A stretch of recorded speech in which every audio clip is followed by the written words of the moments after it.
Muitas pessoas conhecem ou já ouviram falar sobre Jesus. Mesmo assim, ainda é comum recebermos perguntas tais como: quem realmente ele foi? Se ele viesse nos dias de hoje habitar entre nós, como ele trataria as pessoas? E para você que me acompanha, sendo cristão ou não, será que você realmente conhece a Cristo? Essas e outras perguntas serão respondidas no decorrer desse vídeo. Mas antes de continuar, não esqueça de deixar o seu like e se inscrever no canal. E para quem gosta de estudar a Bíblia, fica até o final do vídeo que eu tenho um recadinho para você. Desde o primeiro livro bíblico, as Sagradas Escrituras nos revelam um pouco sobre o objetivo de Jesus vir para a Terra e quem ele seria. Logo após a queda do homem em Gênesis, Deus faz a promessa de que um Salvador viria, pois da mulher nasceria um que feriria a cabeça da serpente, que por sua vez iria ferir seu calcanhar, conforme Gênesis capítulo 3, versos 14 e 15. O cumprimento da promessa. Logo no início do Novo Testamento, é relatado o nascimento daquele que foi prometido em Gênesis. Jesus nasceu em Belém da Judéia, conforme está escrito em Mateus, capítulo 1, versículo 18 a versículo 25. A vida de Jesus é relatada no Novo Testamento desde sua infância, vida adulta, início de seu ministério, morte, ressurreição e ascensão ao céu. O nascimento e crescimento de Jesus. Jesus foi perseguido desde antes do seu nascimento, com seus pais tendo que se refugiar no Egito para salvar sua vida, pois Herodes estava procurando para matá-lo. Com a tentativa falha de matar Jesus, Herodes mandou matar todos os meninos que haviam em Belém e em seu redor. No Evangelho de Lucas é relatado um pouco sobre a infância de Jesus. Podemos dizer que ele era um menino inteligente e sábio, pois no capítulo 2, versículo 52 de Lucas diz o seguinte: e crescia Jesus em sabedoria, em estatura e em graça diante de Deus e dos homens. No demais, não temos muitas informações sobre a infância de Jesus, mas pode-se dizer que ele cresceu e se desenvolveu fisicamente como qualquer outra criança normal. A fase adulta de Jesus e o início de seu ministério. Logo após ser batizado nas águas por João Batista, receber o Espírito Santo que o anunciou como Filho de Deus, Jesus começou seu ministério. Nesse período, ele já tinha aproximadamente 30 anos de idade. Logo após isto, o Espírito de Deus o impulsionou para o deserto, onde passou 40 dias jejuando e sendo tentado por Satanás, conforme Marcos capítulo 1, versos 12 e 13. Qual era a missão de Jesus nesta terra? Você pode até achar essa pergunta boba ou clichê, mas não é tão simples quanto parece ser e nem tão complexa que não se possa entender. Afinal de contas, a própria Bíblia nos responde a essa pergunta. Jesus estava a caminho de Nazaré, a cidade na qual foi criado. Ao entrar em uma sinagoga, como era de costume, lhe deram o livro do profeta Isaías, e ele leu exatamente no local onde estava escrito sobre sua missão: evangelizar os pobres, proclamar libertação aos cativos e restauração da vista aos cegos, para pôr em liberdade os oprimidos e apregoar, ou seja, tornar a conhecimento público o ano aceitável do Senhor, o Cristo que virá. No Evangelho de João, capítulo 14, versículo 1 a 3, Cristo faz uma promessa a seus discípulos a respeito da sua vinda. A promessa sobre a volta de Jesus é a mais repetida da Bíblia. Nesse sentido, nós vemos o quão importante ela é. Sobre a data e hora desse evento, apenas o Pai que está nos céus sabe, conforme está escrito em Mateus 24, verso 36. Sobre como será a sua vinda, de acordo com Lucas 21, 27, Jesus virá em uma nuvem com poder e grande glória. E lá em Mateus capítulo 24, verso 30, diz: então aparecerá um sinal do céu e muitos se lamentarão e o verão, como nos dias de Noé e Ló.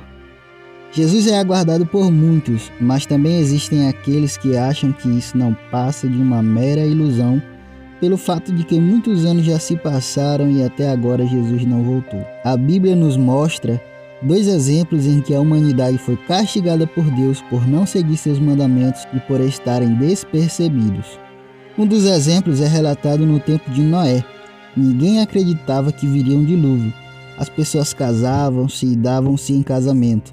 É possível que naquela época nem tivesse caído água sobre a terra ainda. Noé, por sua vez, seguiu a ordem do Senhor, e assim que ele e sua família entraram na arca, veio um dilúvio e matou todos os que estavam do lado de fora. Um outro exemplo citado é o de Ló, que ao sair de Sodoma, choveu fogo e enxofre do céu e matou todos os habitantes dali.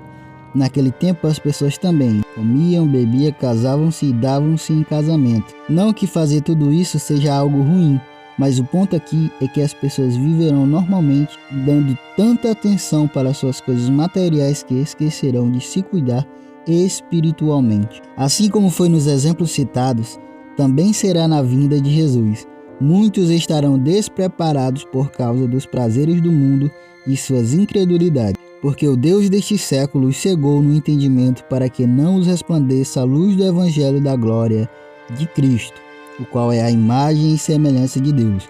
2 Coríntios capítulo 4, versículo 4. A diferença entre a primeira e a segunda vinda de Cristo.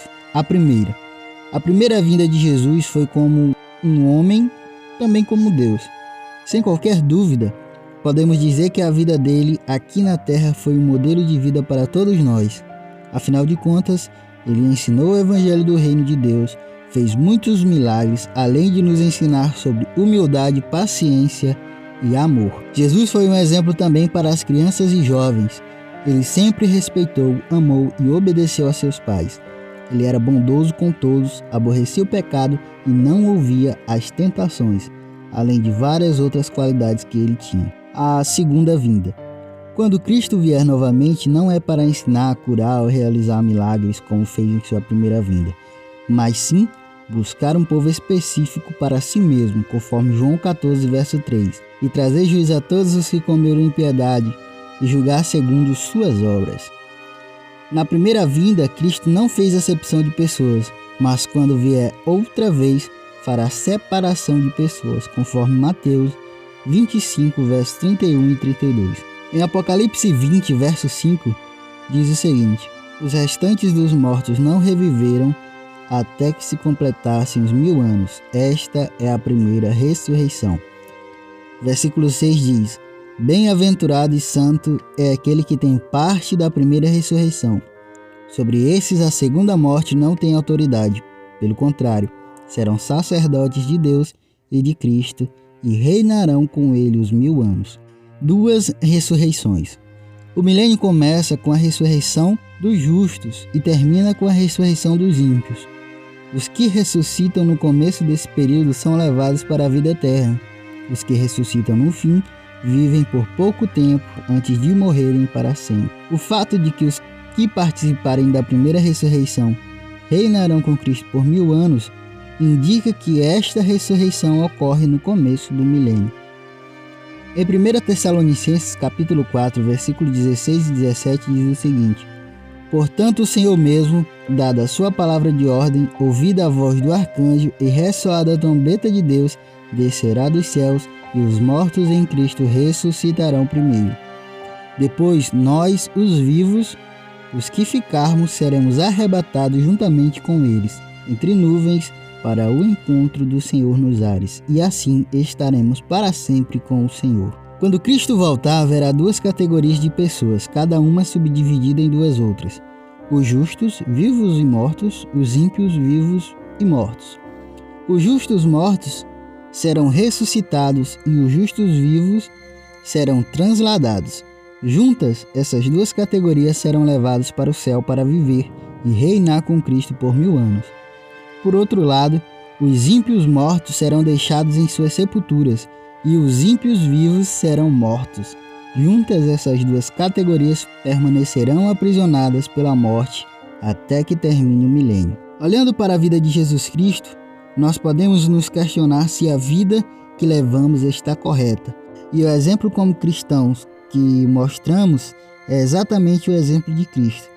Claro que ninguém pode se igualar a Cristo, mas pelo menos podemos tentar, pois ele nos deu essa oportunidade. João 16,33 diz o seguinte: eu digo isso para que, por estarem unidos comigo, vocês tenham paz. No mundo vocês vão sofrer, mas tenham coragem.